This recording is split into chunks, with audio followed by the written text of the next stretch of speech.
इसी तरीके से जब उसका मामला आए, बच्ची जवान हो जाए तो जवान हो जाने के बाद सिर्फ निकाह करने के लिए पैसे न देखे जाएं।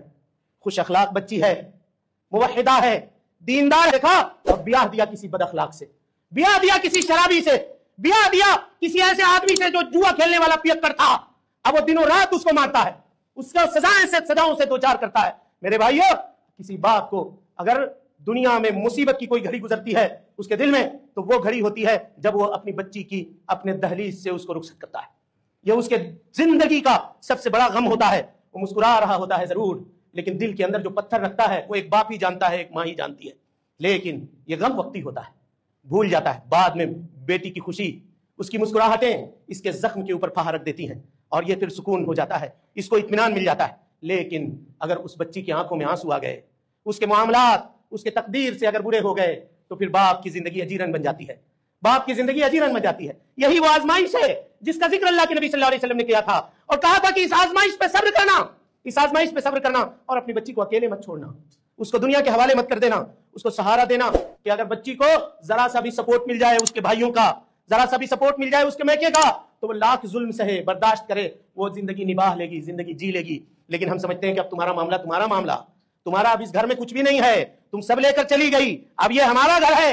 एक प्लेट खाना तक देने के लिए लोग उसको तरसाते हैं, उसके बाप के घर में उसको खुद अजनबी बना दिया जाता है।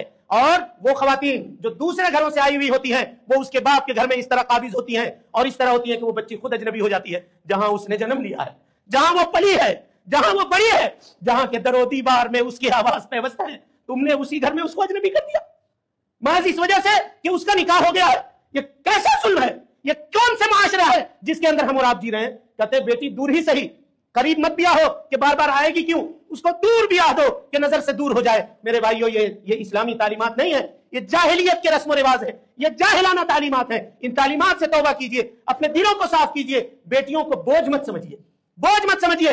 रिश्ते की बात आए, मालदारी में कंप्रोमाइज कीजिए, दीनदारी में कभी कंप्रोमाइज मत कीजिए।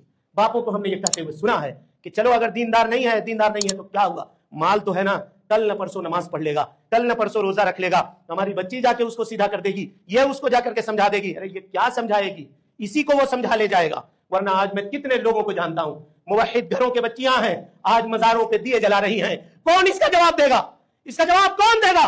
बच्ची तौहीद के ऊपर पैदा हुई, उसके बाप ने उसको मुशरिकों के हवाले कर दिया, सिर्फ इसलिए कि उसके पास माल था, सिर्फ इसलिए कि उसके पास दौलत थी। और मुवहिदीन के गरीब रिश्ते को सिर्फ इस वजह से ठुकरा दिया गया कि इसके पास माल नहीं था। मेरे भाइयों, ये नाइंसाफी है, ये गुमराही है। और कल क़यामत के दिन वही बच्ची कॉलर पकड़ लेगी, हाथ पकड़ लेगी, आपका गिरहबान पकड़ लेगी और कहेगी कि दुनिया में ऐशो इशरत की खातिर आपने मेरी आखिरत को तबाह कर दिया। अल्लाह ने आपके ऊपर मेरी जिम्मेदारी रखी थी, उस जिम्मेदारी को आपने नहीं निभाया। लिहाजा मेरे भाइयों, दीनदारी देखिए।